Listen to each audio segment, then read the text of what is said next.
उसकी बड़ी खबर भी अपने दर्शकों को बता दें। वक्फ कानून के खिलाफ सुप्रीम कोर्ट में सुनवाई लगातार तीसरे दिन भी जारी है। केंद्र ने दलील दी है कि वक्फ सिर्फ चैरिटी है, यह इस्लाम का अनिवार्य हिस्सा नहीं है। तो तीसरे दिन भी वक्फ कानून को लेकर देश की सबसे बड़ी अदालत में सुनवाई जारी है। दलीलें दी जा रही हैं दोनों तरफ से, पक्ष विपक्ष की तरफ से। मेरे सहयोगी प्रभाकर मिश्रा हमारे साथ बने हुए हैं। प्रभाकर, अब क्योंकि अब सबकी निगाहें टिकी हुई हैं, सरकार ने कानून बना दिया है, अब तय सुप्रीम कोर्ट को करना है कि ये संविधान के अनुरूप कानून बना है नहीं बना है। लेकिन जो दलीलें दी जा रही हैं पक्ष विपक्ष की तरफ से, उसे किस तरह से देख रहे हैं आप?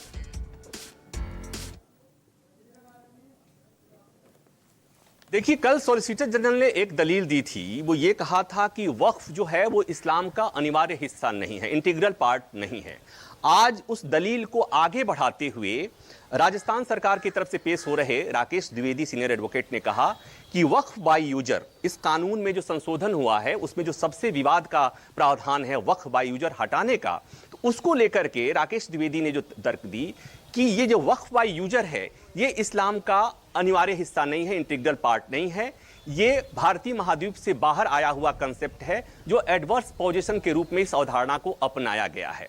तो मतलब ये कि अगर वो इस्लाम का इंटीग्रल पार्ट नहीं है, ये अगर ये आर्गुमेंट लिया जा रहा है, इसका मतलब ये कि ये जो संविधान में जो धार्मिक स्वतंत्रता और धार्मिक संस्थाओं के मैनेजमेंट का जो मौलिक अधिकार मिला हुआ है, तो ये जो तर्क दिया जाता है कि आर्टिकल 25 और 26 का उल्लंघन हो रहा है, तो उसको सबोटाज करने के लिए, उसको कहीं नकारने के लिए इस तरह की दलील दी गई है। लेकिन आज की जो सबसे स्ट्रांग दलील आई है सॉलिसिटर जनरल की तरफ से, मुझे लगता है कि उस पर भी चर्चा कर लेनी चाहिए।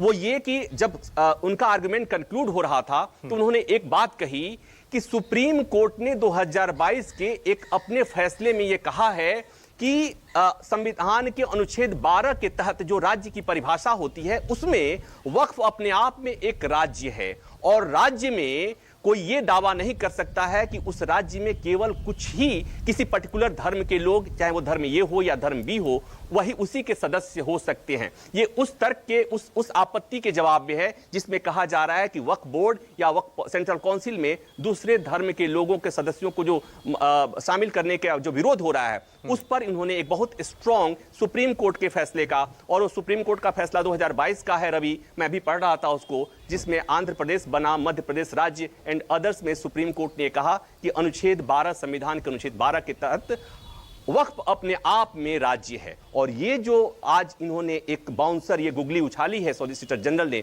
निश्चित तौर पर ये बहुत ही स्ट्रॉन्ग आर्गुमेंट है। शुक्रिया प्रभाकर तमाम जानकारी के लिए। रुक करते हैं अगली बड़ी खबर का। जम्मू कश्मीर के किश्तवाड़ में आतंकियों से एनकाउंटर हुआ है। सुरक्षा बलों ने 2 से 3 आतंकियों को